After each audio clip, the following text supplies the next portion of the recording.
বাংলাদেশ থেকে যারা চিন্তা করছেন যে মালয়েশিয়াতে নতুন করে কলিং খুলছে আপনারা আসবেন, আপনাদের উদ্দেশ্যে আমি একটা কথা বলি। এই কলিংটা কিন্তু সবার জন্যই খোলা হয়নি। যারা কিনা 2022 এবং 23 সালে আসার জন্য মালয়েশিয়াতে অ্যাপ্লাই করছিল, সেইখানে কিন্তু 18,000 লোক ছিল। ওই 18,000 লোক আসতে পারে নাই, তাদের জন্য কিন্তু এই কলিংটা খোলা হয়েছে। মালয়েশিয়াতে কিছু কিছু দালাল আছে, তারা কিন্তু বাংলাদেশে ফোন দিয়ে বলতেছে যে পাসপোর্ট জমা দাও, টাকা জমা দাও, তারপরে তোমরা আসতে পারবা, এই সেই হাবি যাবি। আপনারা কিন্তু টাকা পয়সা জমা দিয়েন না। টাকা পয়সা জমা দিয়ে আপনারা কিন্তু বিপদের হাতে পড়েন না। একটা কথা বলি, সেটা হচ্ছে যদি মালয়েশিয়াতে ভবিষ্যতে কলিং খোলা হয়, তাহলে কিন্তু বিভিন্ন মিডিয়ার মাধ্যমে, বিভিন্ন সংবাদপত্রের মাধ্যমে আপনারা জানতে পারবেন। বর্তমানে কলিং খোলা হয়েছে 2022 এবং 23 সালে। যারা কিনা মালয়েশিয়াতে আসতে পারেনি তাদের জন্য।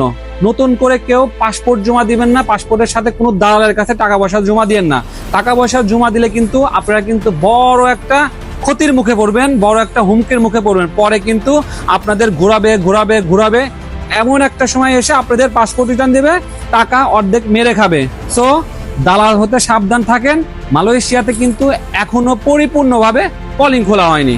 সুস্থ থাকেন, ভালো থাকেন, সতর্ক থাকেন।